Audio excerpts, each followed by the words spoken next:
네, 삼성전자의 스마트폰 사업, 올 초 갤럭시 S22 기기 성능 관련해서 논란이 있었죠. 지금 세계 시장 점유율 1위를 지키고 있지만 아슬아슬한 상태고 언제든 추격을 허용할 수 있다 이런 우려까지 나오는 상황입니다. 이번 사안 산업부 정재훈 기자와 이야기 나눠보겠습니다. 정 기자, 사실 삼성전자 실적만 보면 좋았습니다. 그런데 삼성전자 스마트폰 사업은 위기라는 거죠?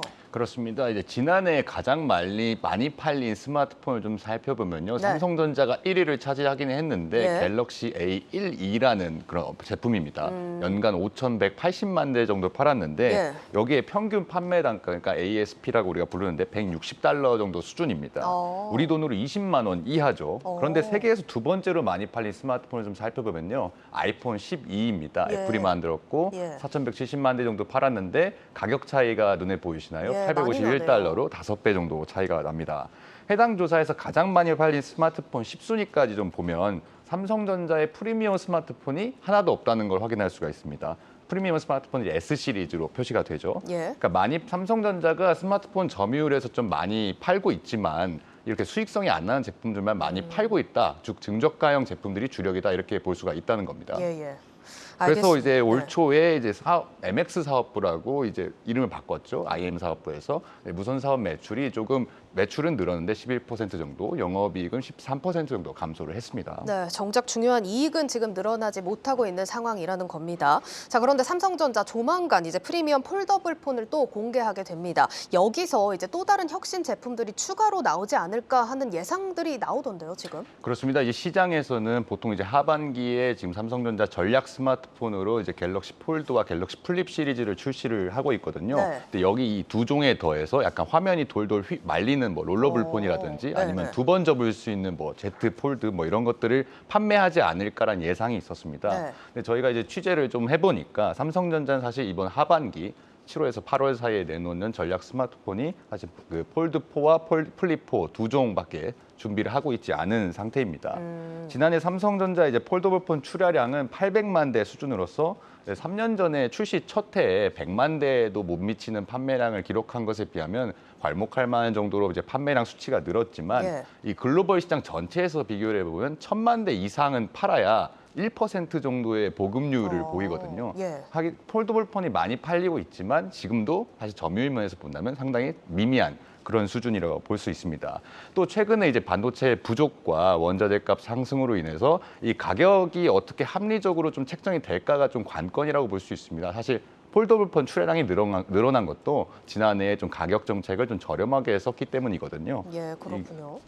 일단 뭐 소비자들이 기대하는 것만큼, 그러니까 원하는 만큼의 제품은 좀 나오지 않는다 이렇게 봐야겠네요. 그렇습니다. 이게 또 소비자들이 아무래도 이제 신제품에는 기대하는 영역들이 있는데 네. 삼성전자의 이번 하반기에 공개하는 폴드4나 플립4는 좀 그것에 미치지는 못하는 그런 모습을 보이고 있습니다. 예. 지금 폴더블4는 좀 양산을 시작한 상태여서 실효폼도 나오고 있다고 하는데요. 잠깐 신제품 주요 성능치를 좀 살펴보면요.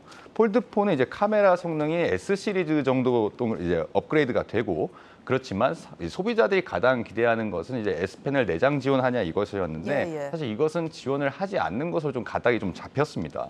그리고 디자인으로 좀 호평을 받았던 플립4 같은 경우에는 외부 화면이 조금 커지고 배터리 성능을 개선하는 정도에서 업그레이드가 마무리가 됐다는 그런 얘기가 나오고 네. 있습니다. 지난해 폴더블폰 출하량이 늘었던 것은 이제 가격 정책 덕분이었다고 했잖아요. 네네. 근데 이제 삼성전자는 지난해 800만 대에서 올해 이제 2배 이상의 폴더블폰을 판매하겠다는 목표를 제시하고 있는데 이제 부품값이 좀 상승한 선에서 과연 그게 가능할지 예. 좀 지켜보는 게 관전 포인트라고 할 수 있겠습니다. 알겠습니다. 자, 그런데 제품 얘기를 좀 차치하더라도 스마트폰 시장이 사실상 포화기에 접어들었다 공공연한 사실입니다. 이런 상황에서 삼성전자가 돌파구를 찾으려면 또 다른 어떤 혁신이 좀 필요할까요? 그러니까 많은 스마트폰을 제조하는 업체들이 사실은 이제 스마트폰 시장이 포화가 됐다는 것도 오래된 얘기고 더 이상 혁신이 무엇이 가능하겠냐라는 맞습니다. 건데 사실 애플의 아이폰은 항상 판매량이 더 많이 나오고 그 판매액도 더 많이 들면서 조금 그것을 거스르고 있는 좀 아이러니한 상황이 발생하고 있거든요. 그러니까 삼성전자 입장에서는 이제 지난해에 가전과 스마트폰 사업을 합쳐서 시너지를 내겠다고 한 만큼 가시적인 이제 이제 합친 효과를 발휘할 때가 좀 됐다라는 지적이 나옵니다. 네. 사실 지금 일부 스마트폰 제품에 이제 냉장고나 가전 제품처럼 비스포크형의 제품을 적용한 것 외에는 이렇다 할 시너지 효과를 낸 게 없습니다. 그리고 소비자들을 또 계속 붙잡아줄 수 있게 하기 위해서는 이 갤럭시 브랜드만의 생태가 좀 필요하거든요.